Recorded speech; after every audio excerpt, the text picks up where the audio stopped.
Mesdames et messieurs, bonjour, bonsoir. Cela dépend de l'ère à laquelle vous êtes en train de nous suivre. Naibi ke boze belé bolandaka biso, bo sepelaka na biso, pe bo sepelaka minkoyoka, ba information et outara na ngambo na biso. Comme je vous l'ai dit toujours, moi, Dorcas Kapinga, vous informer, c'est notre devoir de tous les jours. Vraiment, descendre dans la source, vous cherchez de la bonne information. Yangon des alaka, devoir na biso, yami kolonioso. Comme vous êtes en train de les remarquer, toujours dans les cadres de vous servir, aujourd'hui, je ne suis pas seule sur ces plateaux. Je vous informe que je suis avec Jenny Tambwe, que je salue déjà. Bonjour Jenny. Bonjour. Jenny Tambwe, na yende toko solo la vraiment na mokolo na biso alelo, toujours dans les cadres de vous informer. Mesdames et messieurs, je vous apprends qu'aujourd'hui, j'ai reçu pour vous un homme et vous connaissez très bien. Et il est beaucoup suivi sur les réseaux sociaux. Mais aujourd'hui, il est dans les pays, dans son pays natal, Azawana Biso Bongo. Il s'appelle Juif Noir, vous le connaissez sous ces noms-là. Il est vraiment connu sous le nom de Juif Noir. Na yende toko beta bongo masolo na biso ya mboka na biso etali bongo actualité politique, pourquoi pas actualité o ya mosala na ye o ayeli awa, parce que azana biso awa na kati ya mboka na ye République démocratique du Congo. Sans pourtant monopoliser la parole, mesdames et messieurs, je m'en vais déjà saluer mon invité. Bonjour Juif Noir. Bonjour maman Dorcas Kapinga. Mikolo ebele ozongeli biso na mboka wayo. Oui, mikolo eleki moi ebele oyo mboka na biso. Tanto yaka awa, to yaka ndena mabele bakoko na biso. Vraiment, merci beaucoup. Tokota vraiment na masolo na biso mokolo lelo, toza vraiment na masolo ebele ya kobeta na mokolo lelo, mais avant tout, on vous voit bien vêtu là avec de logo LCC. J'aimerais que vous puissiez expliquer à nos téléspectateurs c'est quoi LCC et puis au fait, vous nous expliquez en gros c'est quoi LCC. Oui, d'abord merci mingi na bande comme ça to bazola na biso. LCC c'est un sigle, hein, ça veut dire les Congo aux Congolais. Donc la ASBL, on a englobé tous les Congolais du monde. On a pour représenter les Congolais partout dans le monde. Il y a toujours bien les Congo aux Congolais. C'est ça la situation de notre LCC. LCC, les Congo aux Congolais, il faut vraiment makambu mingi na kati ya LCC toyeba ebanda ki lolenge nini et pourquoi LCC et puis toyeba pe ba objectif nini o LCC azo poursuivre. Bon, en fait, l'idée pour ça LCC zaki idée moreila kingai bon na makanisi ebele ya liboso ezalaka ke nalandaka discours moya président de la République, un président de la République de Papa Étienne Tshisekedi, que son nom repose en paix. À Salaka meeting mon salle des martyrs, à Lobaka Boy, les Congolais doivent aimer les Congo et les Congo doivent appartenir aux Congolais. Donc bolingo ya Congo na kati ya bana Congo ezala elongo moko. Donc nazoki idée wana tanga ba kamwana na kanisi et donc papa wa lobi elongo makasi. Les Congo, il faut bana mboka balinga Congo. Ya on a zoki kanisi wana na tshwana mpanzina na bon ça va premier temps na fana mamuke. Président na biso Fachi ayela ki biso na Bruxelles, a memela ki biso pe discours moko wana que les Congolais doivent être au centre du Congo. Donc le développement du Congo doit commencer par les fils du pays qui est congolais. Nakanga biloko wana. Papa lobby, moi na lobby. Qui est le Congo au Congolais. Bon, tant que nous avons dit le Congo congolais, nous avons un esprit il y a débat sur les réseaux sociaux. Parce que nous avons très fort dans les réseaux sociaux. Nous avons ça na la page moko WhatsApp, na checker le Congo congolais, tout même ma mécanisme ya mboka, bana mboka baya ebele to na ça débat politique.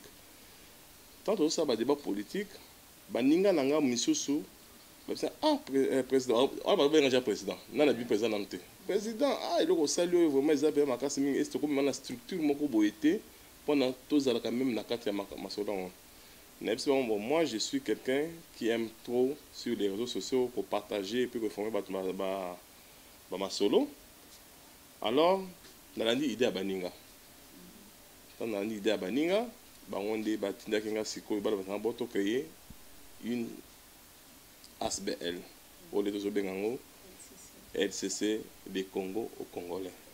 Et quels sont vos objectifs? Bon, objectif Nabiso est tout d'abord que les Congolais vont se retrouver dans le Mboka na bango. Tout travailler sur d'abord première chose changement de mentalité des Congolais. Deuxième chose est comment faire valoriser valeur à un Congolais. Un Congolais au Mboka na Congo na Libanda parce que tout ça est un peu dispersé par-ci par-là. Tout ça tout même ba Congolais ba Libanda bazonga na Mboka na bango. Tout ça ko tangisa bango vision ya tabo ya chef de l'État. Ozo ko kanga pe na vision na biso. But na biso ezali que Congolais ayeba ke mboka oyo mboka na ye. Tout ça na mboka musuti ba ko batikala biso. C'est le seul pays où il faut tout investir dans mboka oyo. Donc tout ça là na tout travail na bana ba ndeko na biso ba Libanda. Na ba kata diaspora pour tout comme la progression mon mboka oyo et comme moderne mboka oyo se développer ba pa pe ba lula pe mboka na biso.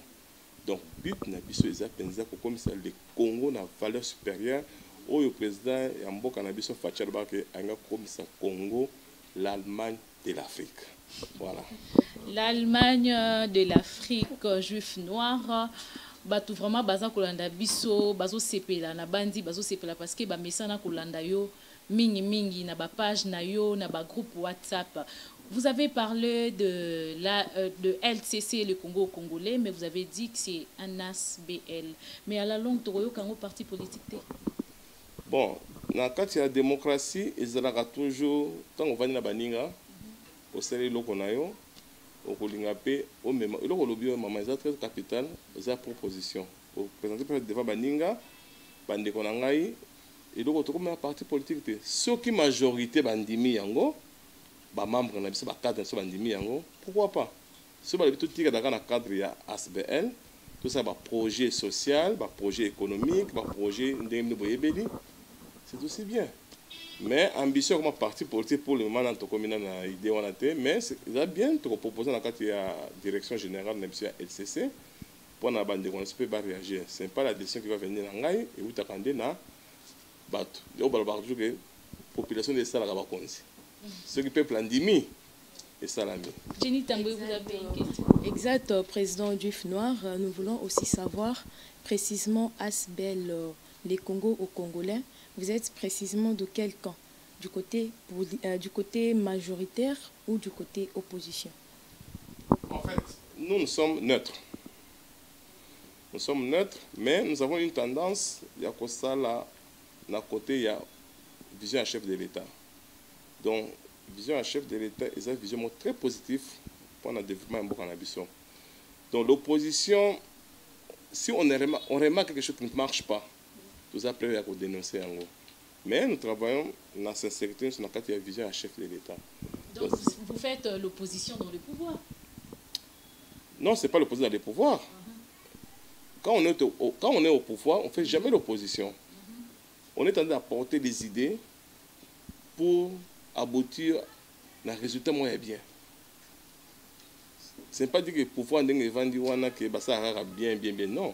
Na kati ya pouvoir pe ba moi bilinga ikoza na yango to ko me pe ilo moi bibite wana peza bu bebisaki biso lingiza la boye so les aïe kitoko to en opposition c'est autre chose opposition c'est catégoriquement non et nous disons jamais non nous apportons un de plus na pouvoir oyo to zo landela vision na yango ya chef de l'État nete basali déjà union sacrée les aïe ko mo ya kitoko sur les marchés kitoko bravo sur les marchés mabé on intervient. Ok, tout justement, président Juif Noir. Et maintenant, par rapport, il y a descente nayo awa, na katamboka. Et puis, aux autres penser à la langue, au côté déjà na union sacrée, ou soit aux déjà na katia union sacrée. En fait, nous sommes déjà dans l'union sacrée parce que l'union sacrée, c'est englober tous les peuples qui ont toute tendance. Quand on dit union sacrée, ça veut dire que nous sommes dans bolingo bon samboka oyo, à la katia union sacrée. C'est pour ça que le gouvernement a union sacrée. Ce n'est pas le gouvernement qui a pouvoir ou opposition. Le gouvernement bana mboka basangani esika moko pona bosomi ya mboka na biso bamemango na likolo mboka na biso eyebana ya to benga union sacrée mutu nyonso na posa ya mboka na ebonga il faut se trouver na kata union sacrée parce que c'est la seule force oyo toza nango na minute oyo ya kopesa makanisi na biso na baplace oyo tomoni ke mbebe ezali tobongisa mpona mboka biso ekende liboso yango wana biso toza na kata union soza banda union sacrée wana fozaka na opposition mais union sacrée eza kosangisa bato nyonso to baza na posa mboka ekende liboso voilà. Oyeba outi namboka ya Allemagne tel que vous venez de dire là et puis oye au créer ASBEL le Congo au Congolais apport d'un yo ils a vraiment nini pour soutenir président président de la République apport vraiment il y a LCC et nini en fait on a créé ASBEL en Kinshasa ASBEL to créé depuis le mois de mars à Libanda ya mboka to sangisi bande ko na biso ya partout c'est-à-dire Congolais ni surtout ami place ezali amitia na lolenge moko boyeke to sangana pona to tonga mboka na biso apport nga na memi na mboka oyo ezali tout d'abord c'est l'unité ya peuple congolais sangana akoma eloko moko deuxième chose toyebani mais toyebi bisika towuti ezate to salaki na bande na biso première action na biso ezalaki d'abord ya ko identifier na non peuple congolais tosenga na mokonzi ya mboka na gouvernement ya union sacrée basala musala oyo biso tozosenga musala ni tozosenga ba recenser biso nano ba identifier biso nano après ba pesa biso carte d'identité na carte d'identité wana nde tokoyeba nani congolais nani aza congolais te dans toute chose soki boyebi population na bino bien te ça étaté. L'État commence par là. Recensement, identification, bah reconnaître bien non, bah puis une carte pour citoyen. Maman, na oui c'est comme moi awa, les lois yo to vani non awa. Ok na mboka mupaya, hein? Je crois pas que l'on cherche que n'am so na mboka mupaya, parce que solingi na mboka solingi. Parce que on utilise document moko boy. Document bien un passeport. Ya kitoko makasi. Okomi na mboka wana. Ovandi bi ah nakeze beta moi tout mon libanda na yota kotala magasin mo bi ba master bona boy okomi keke pa ba police à contrôle akwei police a tout na kanini le document quel document il demande carte d'identité voilà police a tout na identité a tout na passeport passeport ezali document ya voyage mais carte d'identité nde bomoto na yo to soko za na yango nde oza moto to oza na yango te oza moto te c'est ça et là on a baka mingi des Congolais qui se trouvent dans leur pays d'origine et partout au monde ngana benga ba Congolais ce sont des sans papiers oza na papier te mangana na vano awa Dorcas Kapinga na ebilo ndenge est-ce que oza ile moko province oza Congolais parce que qui fait pas payer pas la comme on a vu ça tu as 5 cartes d'identité non carte d'identité non on a la carte d'électeur malheureusement yo oui sa police que zo carte d'électeur au moins que tu as na bobungi donc tu as le quoi tu as pas payer na mboka na biso tu as sans papier les lo on a sur la salle armée na libanda rébellion na on a carte ya mboka oyo na s'emparer na yango na bibinote que vous avez tout le monde qui est pas pour venir dans beaucoup de na bien parce que vous n'êtes pas identifié vous avez carte d'identité yango LCC le Congo congolais tolingi que makambo son ezonga na ordre congolais il faut se retrouver congolais il faut son identité na ye congolais il faut azala fier na mboka na ye congolais il songa na bien na mboka mupaya na kuta na police identité abusé carte d'identité à la kisi ta pour ça ah oui c'est un congolais. Pour ça, tu n'as pas passeport. Hein? Juif noir, Nabandi ke bateau bazo landa biso vraiment bazo la satisfait. Je pense na ba réponse aux ali coupé ça mais avant tout kota vraiment na bozindo makasi. Je vous rappelle que vous êtes beaucoup suivis sur les réseaux sociaux avec des informations fiables. Moi, je me pose cette question, est-ce que vous êtes un agent secret dans la présidence? Est-ce que vous êtes un conseiller caché? Ou je me demande, et beaucoup de personnes se demandent, où vous sortez ces informations et ce sont des informations vraies. En tout cas, te belé c'est poser la question. On a information au tiers la rabition dans les réseaux sociaux. Aux yango wa pipé et aux nani. Bon, en fait, nous avons bakela biso mutomba na ndenge na ye. Ezala makambo susu moi ko expliquer en boye ezala raté. Vous êtes prophète? Non, ça prophète, mais je suis quelqu'un oyo natala kande mokili tambolaka. Toi, tu peux créer des informations. Si vous venez à Baningue, tu vas dire ah ouais maman, vous créez information, il n'a pas d'exclamation boye, na moni mwinda moi zo pelaté, monsieur zo pela. Pour ça l'analyse, oui, pourquoi mon dernier pelaté? Au PC information. Bon, en fait, moi je ne suis pas de la présidence, mais nous travaillons toujours en communion avec pouvoir en Abisso. Autant on a Mboka Oyo, pouvoir à Congolais, pouvoir Oyo, Bala Mboka Balela, Mbula na Mbula, tozwa un Congolais na mutu ya Mboka. Quand nous avons notre frère na mutu ya Mboka, il faut tout aider. Tout le cas d'information Oyo Yako Tonga Mboka. Et ces informations, on peut les avoir partout. Si vous avez loko maman na ebisi au cause de l'information ya yo moko pe au tchango na réseaux sociaux batepe bandimi yango. Et des vraies informations, tu peux les créer aussi et ça va marcher directement na katia mboka et que liboso boka c'est ngana baïb sanga makambo. Non, on regarde, on voit ce qui se passe et tu peux créer des informations. Donc je suis quelqu'un oyo tellement lingi mboka na mingi et je sais comment chercher des informations et publier en haut. Voilà. Et la plupart des informations publiées, il y a toujours juste. Merci. On vous appelle juif Moukania. Moi, je me demande Moukania. Et puis, vous soutenez les chefs de l'État qui est aujourd'hui, on les appelle le juif, les louba.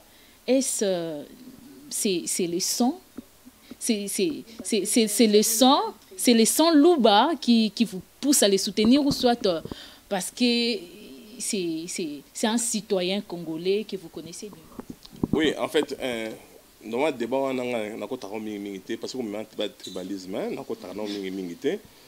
Bon, en fait, on a ici ceux qui ont bien, tous soutenir. Le président Nabiso a senga quitté à la Moluba, a senga quitté qui appartient à la région Montboye, tout cela pour Nabiso ba. Bon, je viens du Kasaï, dans Moluba, je suis né en Bujimaï, mais na Kolimi na Kinshasa Europé. Après un certain temps, na Kendara Poto depuis 1990. Et puis, ça fait presque plus de vingtaine d'années, de temps en temps. Donc, ce n'est pas dit que puisque je suis un du Kasaï, que je suis un président de la République, non. Si vous avez maman, pourquoi pas soutenir rien? Donc, je peux vous dire que c'est là, parce que tout le monde a un peu de soutenir. C'est un exemple de dernièrement, à soutenir la publicité.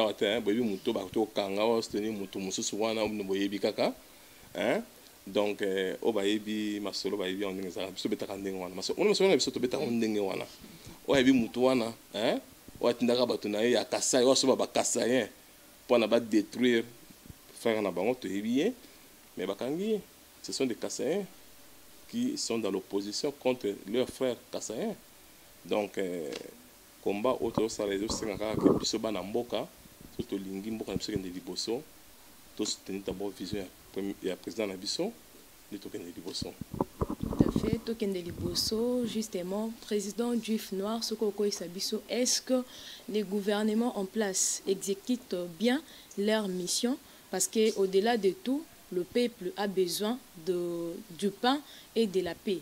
Alors, est-ce que les gouvernements en place, selon Avinayo ou selon ce que tu es en train de voir, bah, exécuter bien vraiment pouvoir mission na bango baye nango?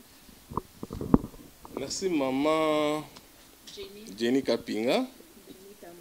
Jenny Tambwe, c'est pour excuser Jenny Tambwe, en tout cas vraiment. Mais dommage que tout ça bon, ça est le côté parce que moi tu as fait accent peut-être moi maïl. Voilà. Les gouvernements en question, et de Moussa Bassala, il y a un gouvernement à Union Sacrée. Ouais, le gouvernement à Union Sacrée, c'est ça. Ça veut dire que il faut se trouver dans l'Union Sacrée. L'Union Sacrée, ils travaillent pour le Congo. Pour la Mboka, tout le monde. Moussa Bassala, Babandi peut calamité. Tout ça, on peut quand même tenter. Tout ça, on moins temps. De façon à évoluer, total là. Nathan Batika na moké au 2023 et donc va produire pour un peu qu'on a bien na mboka on a moni quand même ça moi ba difficulté belé mais pour cha bateau magique na nzela te bilom boye bi place de outil na place de zokende mais na constater quand même il y a quand même quelque chose il y a positif dans gouvernement on a ça là bon moni bien que na que ça l'état moi mon solo et Mati Mouké chef de l'État à Tcheda Kibiso, gratuité d'enseignement. On a fait awa, on a tenu peu bateau belé. On a eu qu'à moi c'est plein de temps comme transport, malgré la grève basali, mais matériel ça, babi sont là, donc ceux qui basali, bafouti bango, peuple qu'on a sauvé transport dans Katanzela. Mais ce n'est pas dit que ma commune sur le temps pour l'année mon au peuple la lingeli. Babilo bakoso koso mike, ils ont la kati. Mais abakoso koso wana malembe ekose na mboka nsto batiso bavandaka ezaki ba problème wana ngana so ngoti na poto so na biso pas so na poto so na compagnie na bino boko mona quelque part biso so zokuta na kana point moko parce que nous souffra capé na ndenge na biso parce que ezaka ya Congo elekité bakaka na oloba ete bazo continuer na nzala kolia ezali bongo kokoso ti lelo ata ko président asali déjà 2 ans presque na pouvoir mais bazolia kaka malonga te oyebisa na bayimboka nini bango tu bolanda yo mama ngai na loba likambo wana ke mboka na biso bato ba dirigeant mboka na biso bazala commerçant omoni commerçant azalaka na je fais des commerciaux là ba commerçant ba dirigeaka bi bateka biloko na bango selon ba période et vous avez période où il y a libi ben tomate ça va prix pour gagner bénéfice. Et les gouvernements au Baleka, pendant 50 ans dans ce pays-ci, on a eu que des commerçants à tête du pays, pendant la Mobutu, Tina Kabila, baba commerçants. Parce que parce qu'on a posé que le peuple Oyo a se retrouvé. Si Koyo, président Fachi Aye, na Mboka Oyo, a remis cause Mboka, a trouvé ba kokosone ebelé. Maman, Moussa les a makasi. Tant que vous organisez le président Fachi à côté dans 2 ans à pouvoir, à réaliser ma mission en Balamoko, et qu'on ça ma bonne côté, il faut abandonner nos coluka, ndeni ko détruire notre système wana. Système wana ya ma be makasi. C'est pas le lobby. Donc bon monde a tout pense à FCC, pas de millions de solutions. Denga za ko solo na ba pa ya zo ko ba investir par-ci par-là pour l'emboko ebonga. Et ça bateau magique à ko beta na mesa Balamoko tout et quoi non. Pour n'importe quel liboson, tu rappelles bikolo mosusu il faut que solo là, ba relation bilatérale, ba coopération économique, tout cela, ba fonds monétaire international bazali wana pa ba aider biso. Mais eza lelo te les ba contrat on ba signaka, eza ba contrat te ko signaka lelo nde ozala kina bobe lelo mo ba MPSA, o tindi lelo kuna azui, te eza bongo te. Avant ba to ba peso mbongo, ba peso crédit, il faut ba qu'il y a un dossier à Congo eza ndenge nini. Comment on peut récupérer cet argent là? Ça demande du temps. Bien sûr, pas ces alliés. Nous avons les alliés, donc mieux comme les alliés, mais nous voyons que tant que vous avez pouvoir être le cas, bon, nous avons pas si. Mais dans mon cas, le Congo se concentrer comme on a 2 ans à présent Fachi. Mais non, beaucoup ne savent pas où c'est le cas, vous tapez musique na passion. Mais il y a quand même avant de résoudre la solution et belé. Bato ndo kanisa ke bato bazaka aba intouchable le bazawapi. Bazokanga bango, ba mi binyo sto bazokanga bango. Deuxième le mot déjà positif pendant que ça l'état est un dabiloko est un mbongo de façon que ba ça ya bino ba action ya passe pour essayer na mboka oyo. Juif Noir président ya LCC, j'ai une question à vous poser. LCC le Congo pour le Congolais. Moi je me demande est-ce que je sais que vous êtes mieux informés de la loi de Noël Tchani oyo et englobé makambo ebele na kati bino pe bayebo utaka mikili ya poto botika Congo kala toyebi lolenge nini bozongela ka biso awa ba mususu ba changer ba nationalité ba mususu ba kenda na bango libela bakima pe na Congo ango sikoyo lelo mwana mboka Noël Tchani ya elibiso loi ya congolité de père et de mère. Lelo yo po zongeli biso oye na ASBL na yo LCC des Congo au Congolais. Est-ce que ça s'inscrit aux mêmes logiques que la congolité, la loi proposée par Noël Tchani? Bon, en tout cas, sans marcher les monts, sans prendre de contrepartie, dans ma commune sur le Biona, biso na Noël Tchani toujours kende presque ndenge mon côté. Au contraire, Noël Tchani à côté na biso. Comment ça? Tant que bandara likamwa les Congo congolais doit na bimakité, proposition bimakité. Noël Tchani a une structure mususu qui concerne ils ont carte donc il y a carte les Congo au Congolais. Je vais m'expliquer là-dessus. Biso les Congo au Congolais, tout ça pour tous les Congolais. Sans distinction. Maman soko mi besoin Congolais aux la carte na biso. C'est 50%, 20%, tu te sens dans ta peau, tu es Congolais aux la pas na biso. La ninga madame. Vous avez 50%, mais ce qu'on y est, vous êtes Congolais, vous avez la carte nabiso. Loi Tchani, il faut faire beaucoup d'attention. Loi Tchani est pour conserver le pouvoir moko. Et ça se fait partout au monde. Partout au monde. Maman, tu vas dans la bonanza na carte mboka Allemagne, tu ne jamais devenir président Allemagne. Un Français africain, avant d'être en France, vraiment président de France, il y a des lois. Constitution et lobby nini. Loi Tchani, il faut tout mettre en beaucoup. Parce que, Ezako Salake, ba poste clé en Mboka Oyo. C'est pas, dans le monde, c'est pas le premier pays dans le monde où il y a le bloc en partout au Kende. Si vous êtes en Égypte, il faut être musulman. Vous avez un musulman en Boka Nabango. Pour nous, comme président en Boka Nabango, il faut des pères et des mères égyptiens, mais il faut être musulman. Ils ont makasi. To loi Tchani ezali na kati ya le Congo au Congolais. A baxer biso eloko moko boye o ezako verrouiller richesse ya mboka. Nga benga richesse ya mboka. Maman, tu vas dans mboka oyo. 18 ans passés, 50 ans passés avec période de Mobutu.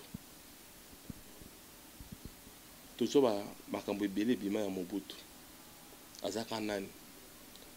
Tout ça avec les Congolais, mais ce que le monde a surtout doute qu'il y a toujours plusieurs points d'interrogation. Toujours que j'ai 18 ans, il y a Kabila, bien voyez ma camarade il est qui n'a pas voyez bien dengue et bandit dans dengue sous qui n'a pas d'accord te boire conscient. Ti lelo oyo ya makambo ça manamboka oyo na ne ko mboka bana mboka te. Et c'est pour cela que le président Mboka Nabiso ko bunda na kaka mingi mingi ya a récupérer nyonso et comme na Mboka Nabiso. Donc les Congolais na loi Tchani ils ont kokuta na eloko na sika moko mais tokabwani na eloko mususu oyo ngazo benga ke peuple congolais oyo nyonso tout amiye bien na po ya congolais azana kati ya le Congo congolais. C'est-à-dire que la loi Tchani ils ont pour protéger la présidence et des ministères régaliens, il y a chef de l'État. Il y a ceux qui sont ici. Donc, c'est-à-dire, loi Tchani, il faut tout mettre en beaucoup pour la souveraineté et en beaucoup d'habitants. Juif noir, que dites-vous par rapport à ces gens-là qui disent que cette loi de Noël Tchani est là pour freiner notre frère Moïse Katumbi à l'élection de 2023? Est-ce que Moïse Katumbi ça s'est prononcé déjà candidat à la présidence? Selon ce qui se disent. Vous avez une spéculation, moi, mimi. Voilà. Moïse Katumbi s'est prononcé pendant la candidat à la présidence. Et lors on les a frappé Katumbi. Pourquoi ces gens de Katumbi doivent s'agiter sur cette loi-là? Pourquoi ces gens-là comme ça doivent s'agiter? et ce boyer bien mboka oyo combien des étrangers va diriger mboka oyo pour va s'agiter avec Moïse Katumbi. Donc c'est-à-dire que batuana bazo s'agiter wana baza ba malanda ngombe bazo ka bazo moi basisa mutu wana mbongo na ye babi kuna pe mbongo za ebele tellement que ba iba fa mbongo ebele ba kende kuna bazo ba sucer ba mbongo na ye et balingi quand même que batia moi makelele. Je vous jure que en tout cas je suis vraiment bien dans le circuit. Moïse Katumbi na président Fachi baza eloko moko.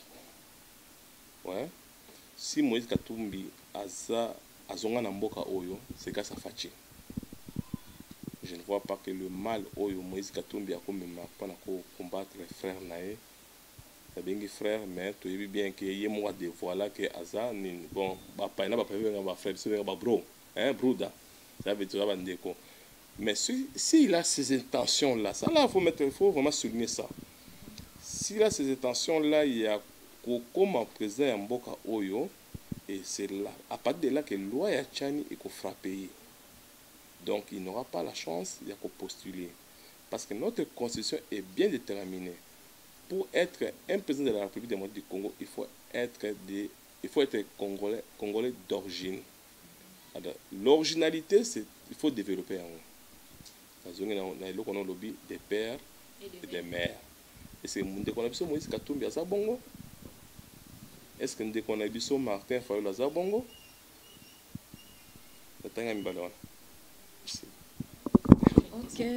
Ok, pour nous avons Sima, président du Noir. Ce qui est martelé par rapport à la création de l'ASBEL, les Congo-Congolais. Cela a été créé depuis quand et cela fait combien de mois ou d'années? Et c'est réparti dans combien de pays, si vous pouvez aussi les citer? Okay, merci beaucoup, maman Jenny Tambwe. LCC, tout créé depuis le mois de mars, il y a année Oyo. Et Nabaninga Nabiso Oyo. Na kopesa ba remerciement na suka awa toza mwa mingi et LCC ezana bisika ebele na monde to ba monde mobimba. Nous disons toujours ceci: tout Congolais sans distinction, sans race, sans quoi, azana kata le Congo au Congolais. Lelo oyo pour toute affirmation que bande qu'on a biso ba Congolais bana bisika ebele o bazo soutenir biso na kata le Congo congolais, baza ba pays différents. Tout d'abord, nous sommes en Allemagne, nous sommes en Allemagne, nous sommes en Belgique. Je salue en passant notre vice-secrétaire général, maman Nathalie, Janine Mwalaba, elle vice-secrétaire. Tout passer en Italie, nous sommes maman Mira, Générose, Tambwe, la PCP Mbote. Nous sommes maman Liliane, elle est en France. Il y a un pays, nous sommes représentant na bango na PCP Mbote toza na papa Élisée Mwamba na Cape Town na Afrique du Sud na PCP Mbote déjà bisika oyo LCC vandi na kati ya Congo toza na papa Patrick aza na Lubumbashi na PCP Mbote toza na papa Eric aza na Ouele na PCP Mbote toza na mama Nadine ana Goma na PCP Mbote. Donc na kati ya Kinshasa awa toza na mama Julie qui est notre secrétaire général na PCP Mbote. Donc ezaba bisika oyo LCC est vendu pour le moment et puis na Canada la maman Nono aza na Canada na PCP Mbote. Donc nous sommes toujours ensemble avec tout le monde. On a papa Miki à Dubaï na PCP Mbote. Na États-Unis il y en a encore en marche où il faut ça na vide. Parce que les États-Unis ont des villes différentes, des États différents, donc on a des passe partout. Donc le LCC est implanté partout au monde. Parce que les Congolais a vendu et LCC a coexisté. Donc toujours continuer. Nous sommes les belés, nous sommes bien gabis pour passer à l'adhésion à Bango. Donc nous sommes partout. Juif Noir, on me signale déjà que nous tendons vers la fin de notre émission, mais il me reste 2 questions. Oui. Je ne sais pas si Jenny va conclure aussi l'émission avec une question. Ma question est celle de savoir votre avis par rapport à Toti Komo na Mikolo Leki. ba acte moko ezalaki ya malamu te bato oyo bazalaki non identifié. Moi je ne parle pas des spéculations, bazalaki non identifié bakendaki kobuka epa ya cardinal na biso Ambongo. Et puis tomonaki pe attitude ya église catholique par rapport ya boponami ya mokambi oyo il faut akamba seni na 2023. Et tant qu'homme politique, que dites-vous par rapport à cela? Oui, en fait, makambo ya église catholique et Senko, je crois que tout ça na action tout ça là. L'église catholique a quoi se mêler na makambo ya mboka na bisote. Ils sont là seulement pour observer et porter la bonne nouvelle. Il faut côté à bateau la bonne nouvelle. L'église catholique a quoi été pour acter à bateau séparation. Ils ont malamuté. Les autres au monde notre cardinal Ambongo avec beaucoup de respect en PSAE a comme côté à bateau séparation. Ils ont bien été. Il a bien ma capacité, donc il faut quand même pas changer.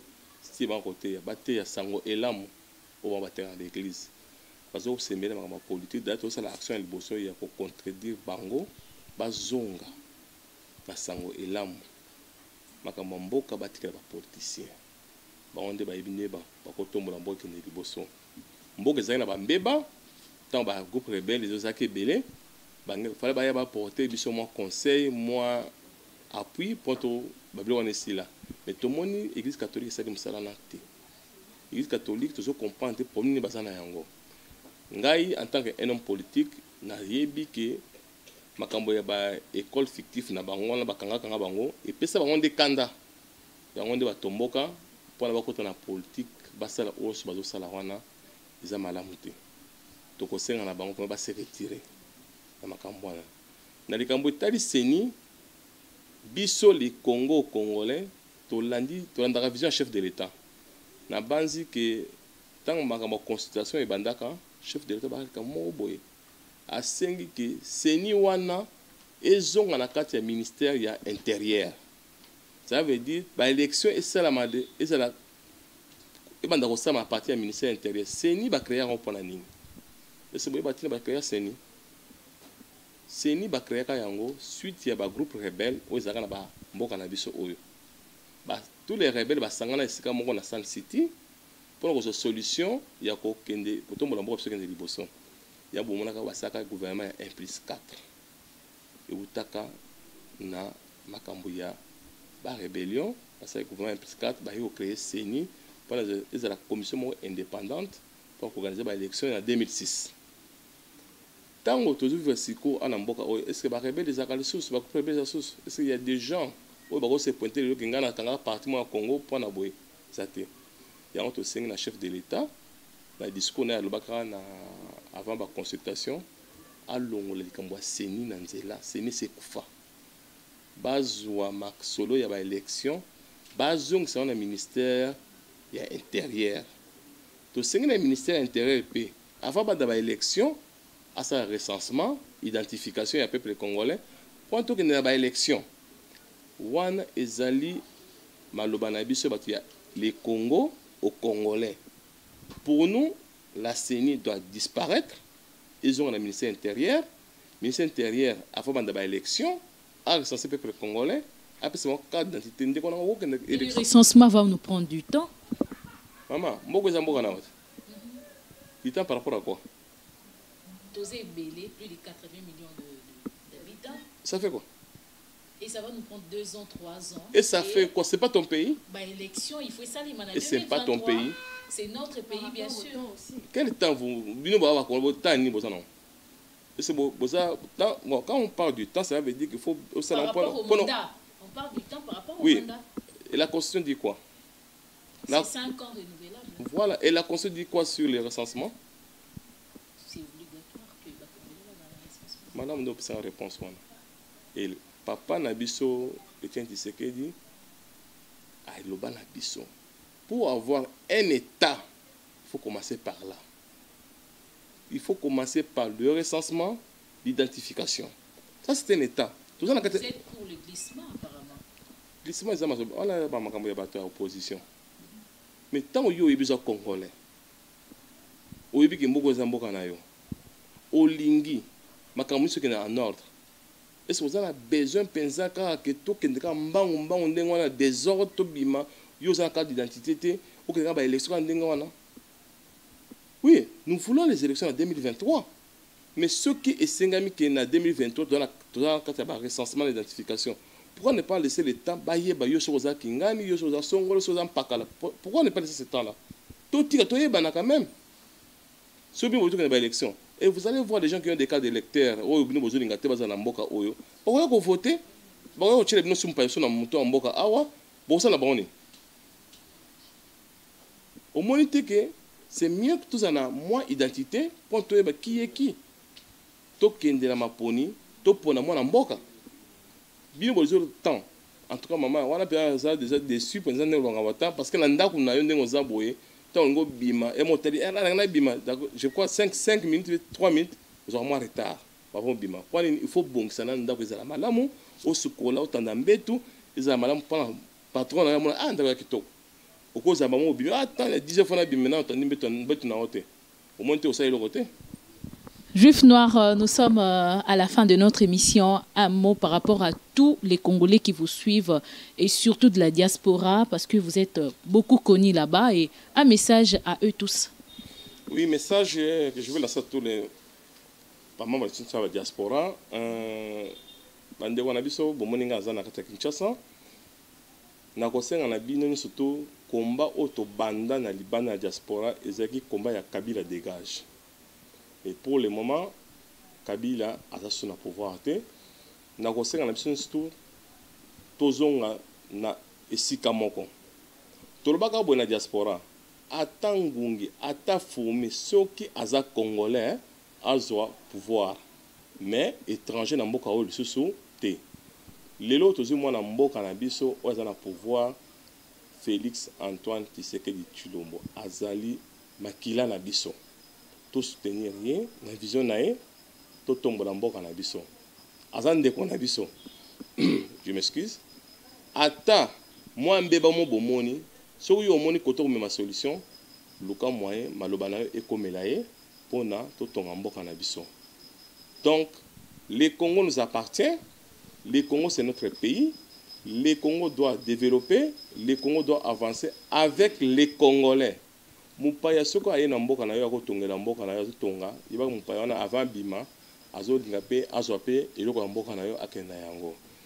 Donc maloba na kosenga na bandiration ya diaspora tokitisa attention ngaza na mboka na biso awa tous teni mwana mboka na biso président de la République na vision na ye wana tokende liboso. Je vous remercie. Nakopesa bandiration ta mbole. Ouais. Ah ngoka tanga wo. Ezalaka. Ok, en tout cas, tout d'abord, nous avons fait LCC Kinshasa Mbote Mingi. Nous avons fait ça fait un bout de temps. Tout le monde a été, nous avons fait Mbote, nous avons fait papa Ige Ballon d'Or Mbote, nous avons fait maman Julie Mbote, nous avons fait maman Angeline Mbote, nous avons fait papa Vincent Mbote Belé, nous avons fait Templar de la présidence, oui, de la présidence. Il y a une défaut pour ma présidence. Je suis Mbote, je mon neveu Serge qui est là, Gino. Il y a un cadre au Vanda, c'est grâce à lui que tu dans cadre Oyo. Et ça c'est bien, je papa Franck, notre conseiller juridique, je Mbote.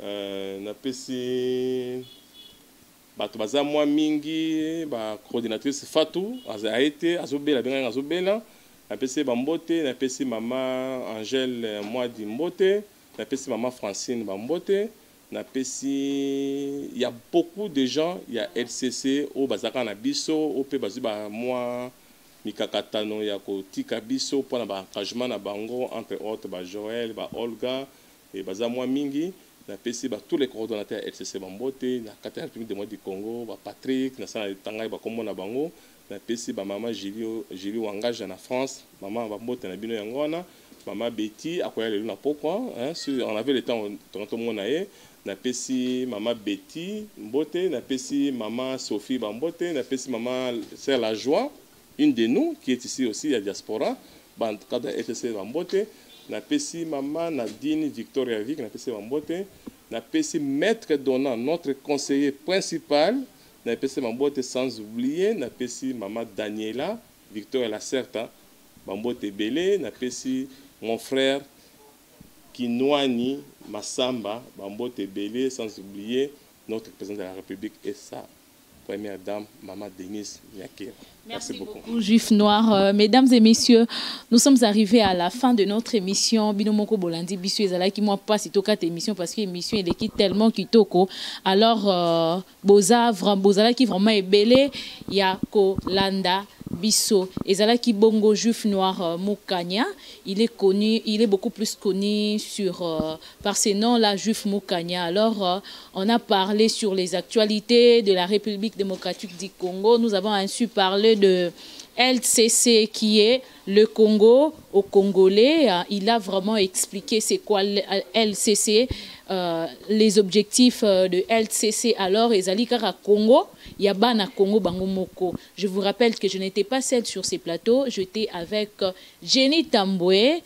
Yépe Nazo PCA micro Aloba Monae de la fin. Quant à moi, je vous dis déjà au revoir. Au revoir, Jenny. Merci, ma consoeur Dorcas. Bon, tout justement, je dirais, je dois d'abord remercier les présidents Juif Noir.